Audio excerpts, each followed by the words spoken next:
Okay, in this chapter, our final chapter, we're going to talk about therapy techniques that can be used to treat the psychological disorders that we discussed in chapter 14.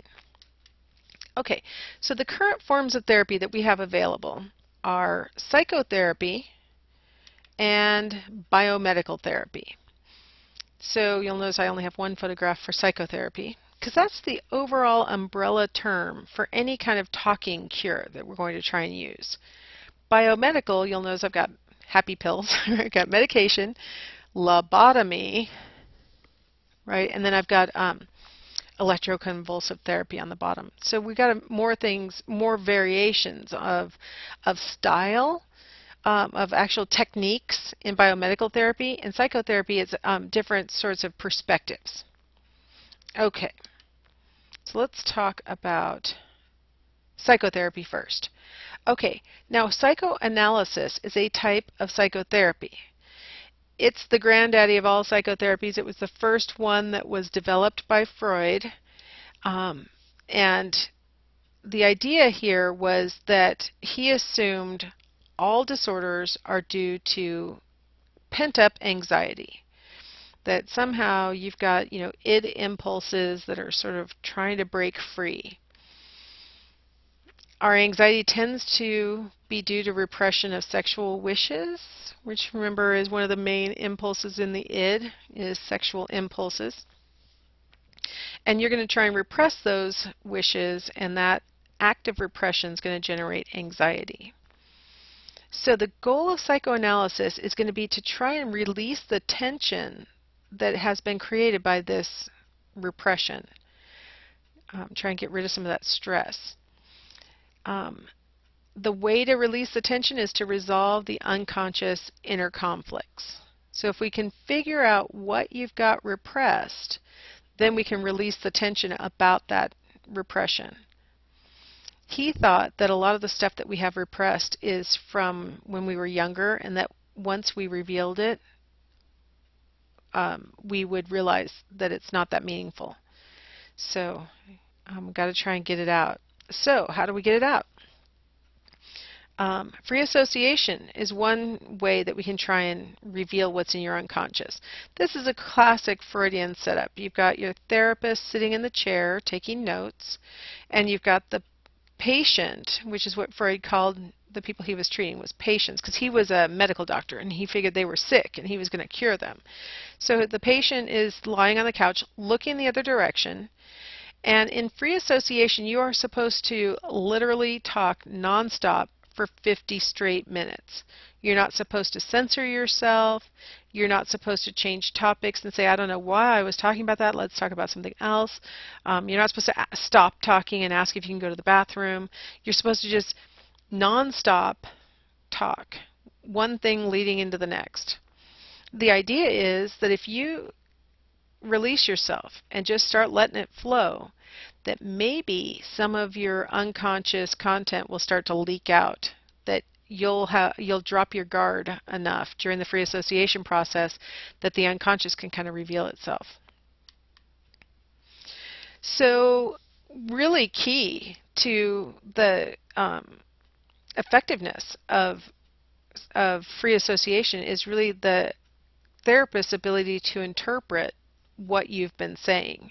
So you say stuff, but it only becomes meaningful and clear what you've been talking about once the therapist has taken some time to analyze his notes from months of you coming to see him 3 times a week for 50 minutes at a time.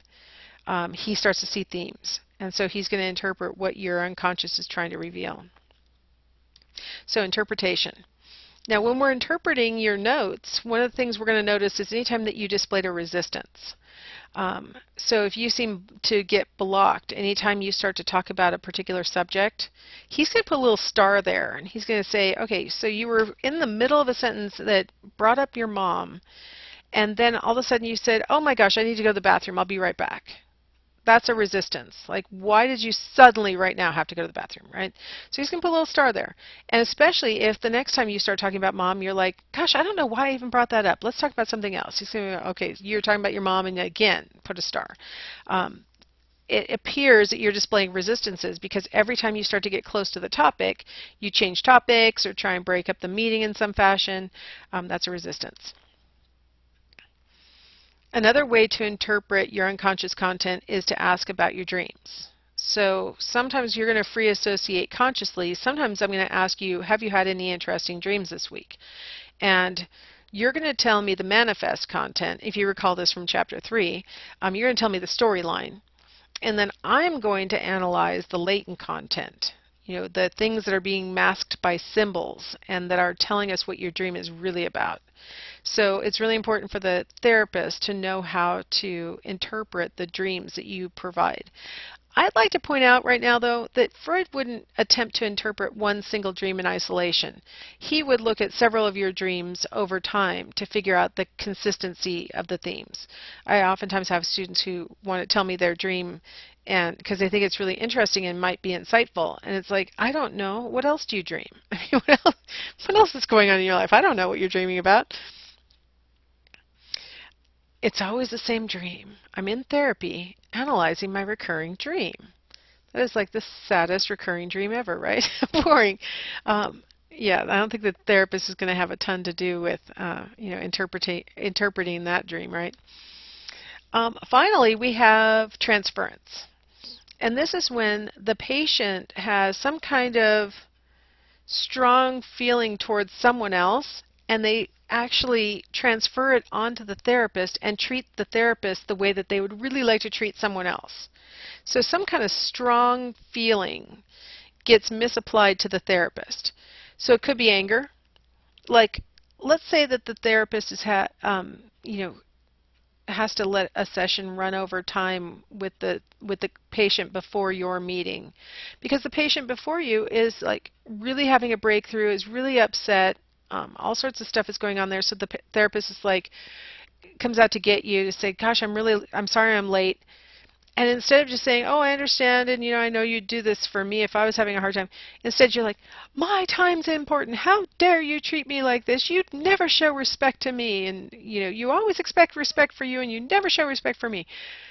That overreaction, combined with the fact that I was talking about respect, might lead the therapist to conclude that maybe I'm transferring frustrations that I have about my father onto the therapist.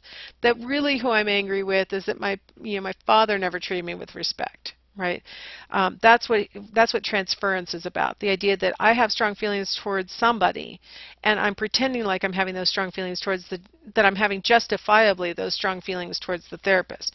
Now, sometimes the strong feelings manifest themselves as sexual impulses, and so the therapist suddenly becomes very attractive to the client, to the patient. And in either case, the therapist is supposed to treat the transference for what it is, which is the patient working out strong feelings about someone else.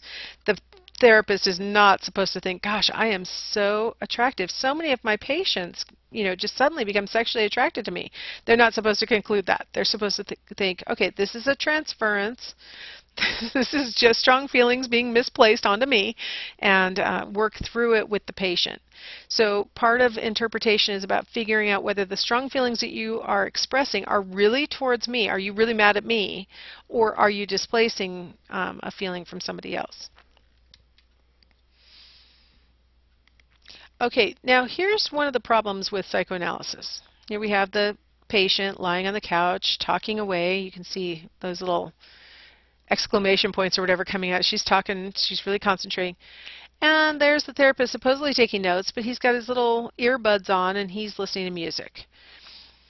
One of the biggest complaints about psychoanalytic therapeutic techniques is that because you have the patient facing away from the therapist, you don't get any kind of feedback from the therapist.